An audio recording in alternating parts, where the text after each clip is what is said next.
stared at the ceiling fan, spinning slowly above her. The soft hum was the only sound, filling the empty room. Her husband, Amir, had left early in the morning. As always, no goodbye, no smile, not even a glance. It had become a routine. She would wake up to cold sheets and spend the day wandering through a house that felt less like a home and more like a cage. Sometimes she wondered when this distance had started. Was it after their first year of marriage? Or had it always been there? Masked by fake smiles and forced conversations, Sarah scrolled through her phone, looking for messages that never came. Friends had stopped calling long ago. Her family lived miles away, and Amir, he came home late, ate in silence, and fell asleep. Facing the other side, the nights were the hardest. Lying awake, staring at the dark ceiling, listening to the ticking clock, feeling like a stranger in her own life.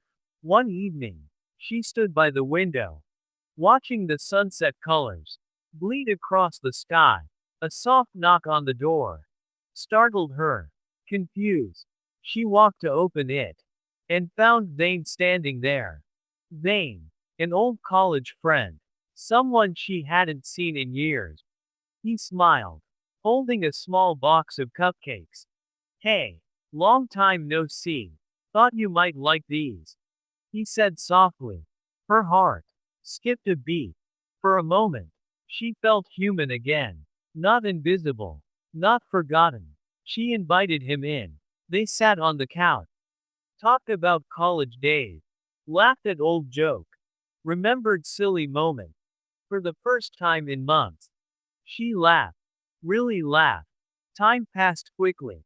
When Zane left that night, he looked at her and said, "If you ever feel like talking, I'm just a call away." That line stayed with her. The next few days, she kept replaying that conversation.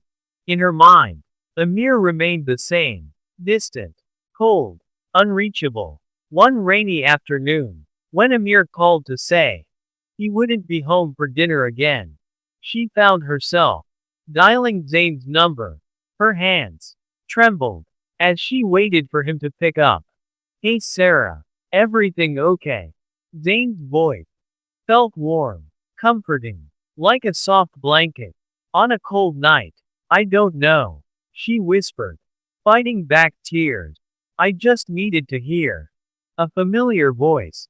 Come over," he said. Without hesitation, she grabbed her coat and stepped into the rain. As she reached Zane's apartment, he was already waiting at the door, holding an umbrella. The kindness in his eyes broke the wall she had built around her heart. They sat by the window, sipping tea, watching the rain fall. Words spilled out of her like a flood. She told him about the loneliness, the cold dinners, the silent tears, the long night where she questioned her worth. Zane listened without interrupting, holding her hand when her voice cracked, wiping her tears when she couldn't speak. That night, when she returned home, the house felt even emptier. Amir was asleep, as usual, unaware of the storm brewing inside her heart. Days turned into weeks. Her visits to Zane became frequent. They talked about books, music, random things, and sometimes nothing at all. But in that nothing, she found peace. She started smiling again, started dressing up again, looking at herself in the mirror with something close to hope. One afternoon, as she stood in the kitchen, humming to herself, Amir walked in, paused for a second, looking at her like he was seeing her after ages. But the moment passed quickly as he picked up his phone and walked away. That tiny flicker of hope died before it could grow. Later that evening, she found herself back at Zane's place, sitting on his couch, feeling the warmth she craved. Zane noticed the sadness in her eyes. Are you okay, Sarah? He asked gently. She looked at him, unsure of what to say. Her heart pulled in two directions. Between vows and longing. Between loyalty and loneliness. Before she could answer, her phone buzzed. Amir's name flashing on the screen. For a second, she hesitated. Zane watched her silently, understanding her struggle. She picked up the call. Amir's voice came cold and distant. Just wanted to say, I'll be late again tonight. Don't wait up. The call ended. Before she could reply, her hand shook as she put the phone down. Tears filled her eyes. Again. This time, she didn't fight them. She let them fall. Zane moved closer, wrapped his arms around her, holding her tight, as she cried into his shoulder. That single hug felt like the only real thing she had felt in months. As the night deepened and the city lights flickered outside, Sarah realized her heart had already crossed a line she wasn't sure she could ever return from. Sarah sat on the edge of Zane's couch, staring at her hands, as silence wrapped around them. The weight of what had just happened pressed heavily on her chest.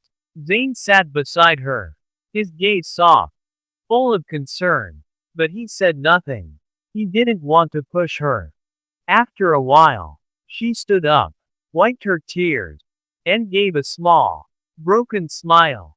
I should go, she whispered. Zane nodded, understanding her struggle. As she walked back home, the streets felt colder. The night, darker than ever. When she entered her apartment, everything was the same, yet it felt different. Amir's shoes near the door, his jacket on the chair, the faint smell of his cologne lingering in the air. But the man himself was still missing. He had left a note on the dining table.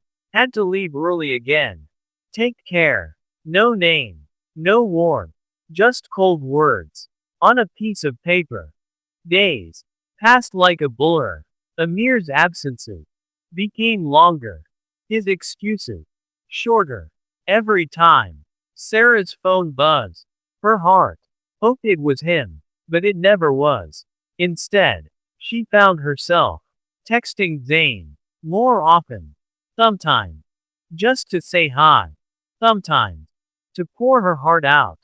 One Sunday afternoon, Amir was home, unexpectedly. They sat at the dining table, eating in silence. She gathered all her courage and finally spoke. Amir, do you even see me anymore? He looked up from his phone, startled, then annoyed. What kind of question is that? Sarah, I'm busy. I'm providing for us. You know how hard I work. She stared at him, her eyes burning. Providing is not the same as loving. Amir, I don't need money. I need you. But her words fell flat against the wall of his indifference. That night, she lay in bed, staring at the ceiling again. But this time, her mind wasn't empty. It was full of memories. Of Zane, his smile, his kindness, the way he made her feel seen, heard, alive. The next evening, she found herself standing outside Zane's door, her heart pounding. As he opened the door, their eyes met, and without thinking, she wrapped her arms around him, holding him tight. He didn't ask questions, just held her, like she was the most precious thing in the world. Minutes turned into hours. They talked about everything and nothing, sitting on the floor, leaning against the wall, laughing at silly things, sharing quiet moments that spoke louder than words. Somewhere between the laughter and the tears, Sarah felt her heart stitching itself back together. One rainy